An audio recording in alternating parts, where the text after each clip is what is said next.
Hello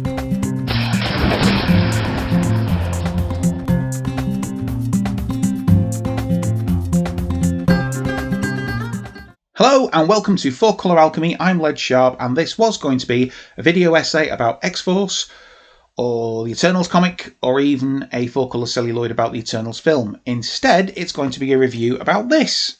House of and Powers of X by Jonathan Hickman, Pepe Larraz and R.B. Silver.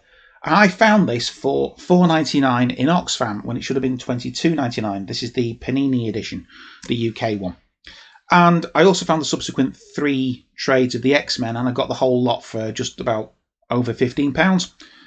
And Jonathan Hickman is one of those writers that will drag me back to the X-books. Only certain writers have been able to do that. Mark Waid, Grant Morrison. I've read the Warren Ellis stuff, and I've read the Joss Whedon stuff. They're both very good writers, despite being very objectionable as people. And Hickman's run actually does what every Marvel event has threatened to do. It radically changes the X-Men paradigm. Whenever Marvel go, this changes everything. Well, this actually does change everything. And I'll explain why in my review. House of X, Powers of X is brilliant. It's by Jonathan Hickman, Pepe Larraz and R.B. Silver. And while I was lucky enough to find it for $4.99 in Oxfam, it's worth the full $22.99 Panini is charging for it. If you're a tangential X fan like me who dips into the X-verse when it piques your interest, then this is the full dive. If you like good sci-fi, Hickman puts Morrison to shame by understanding and expertly mixing the traditional ingredients of superheroes into a scouse fit for your ma. So that's it for the spoilers. Done. Go buy it, it's amazing. Now it's spoilers from here on in. This epic tome is not good versus bad mutants with the usual background of human hatred. No.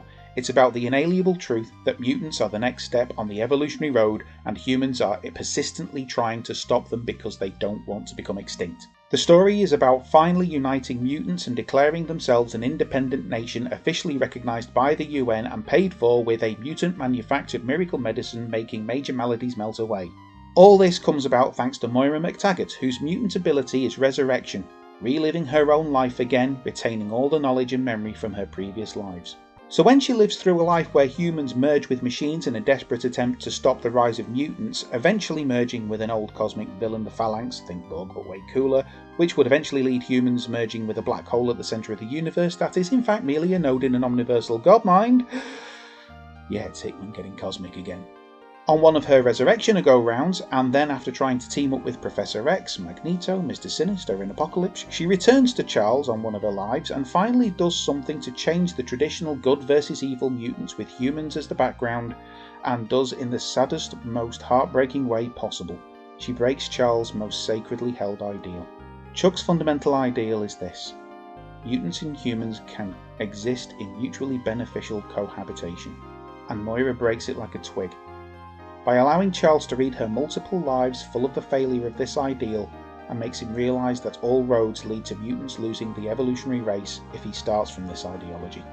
They then do an ideological tour of all the big guns, starting with Magneto and ending with Apocalypse, persuading them to contribute and eventually join the mutant nation of Krakoa, itself a mutant landmass. The new mutant nation gets full recognition from the UN, its own laws, and a functional religious concept which includes resurrecting the dead. All for trade with the aforementioned miracle drug. None of this is left unexplained by Hickman, who has created a meticulous manifesto for mutant paradise, built on comic tropes and those awkward questions often asked by comic readers, like, why are there sick people in a world full of super science? Hickman changes the ideology from, please can we live with you, to, we are here, we don't care if you don't like it.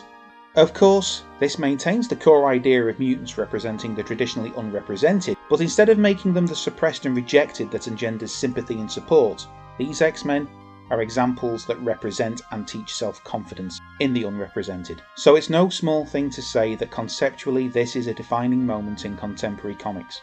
When some of the themes and ideas being explored in independent comics get some of the marketing power of one of the big two, it definitely marks a change in mainstream shelf space. That for once is not catering to the traditionally viewed comic reader. There have been other defining moments in recent mainstream comics, but none have had the beloved X on the cover. As a humble white male, this makes for uncomfortable reading. because even as a full supporter of equality across genders, races, creeds, colours and sexualities, seeing what you always thought of as, deep down, a story that wasn't about you, but people you support, go down as an allegory for repressed community gets its shit together and actively takes agency over its destiny and its place in the world, really raises a mirror to how you might actually see the world. This is not to say communities like the LGBTQ one have not got their shit together, but they can't psychically control the world or fire concussion beams from their eyes. If they could, taking agency might be a little easier. But Hickman clearly demonstrates that using your resources to their fullest means realising your dreams. Of course, this could be seen as a response to the small vocal fan community, traditionally made up of straight white males, that can't accept anything that doesn't live in their parents' basements. House and Powers of X forces you to realise your differences, when something way more different than you finally decides you don't matter. So, there you have it. I finally managed to get a video done, despite fireworks going off, dogs barking, idiots on motorbikes, and life generally getting in the way. Quite pleased with that, to be perfectly honest with you, and I'm not joking when I say that this is well worth the $22.99. I mean, don't get me wrong, you will find it cheaper on Amazon, and it's probably going to hit the sales of some comic shops everywhere, but it's on par with Watchmen. It's like the Watchmen equivalent of the X-Books. It really is. I'm not joking. Hickman's delivery of the subject material makes you feel different as a person, and that's a good thing, in a positive way, in a constructive way. And the most terrifying panel in the whole book is where Charles Xavier shakes hands with Apocalypse.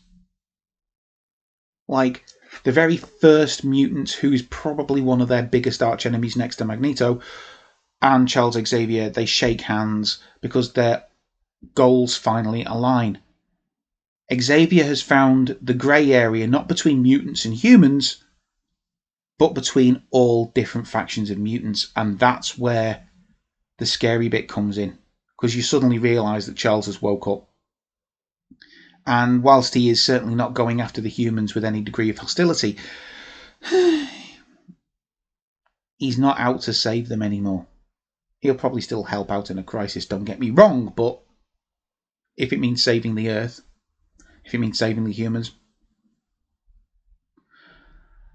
and that is, Hickman's finally found a sweet spot in the X-Books that I don't think anybody's ever found before.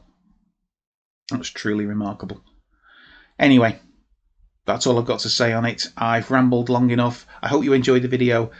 Take care, stay safe, and have fun reading comics.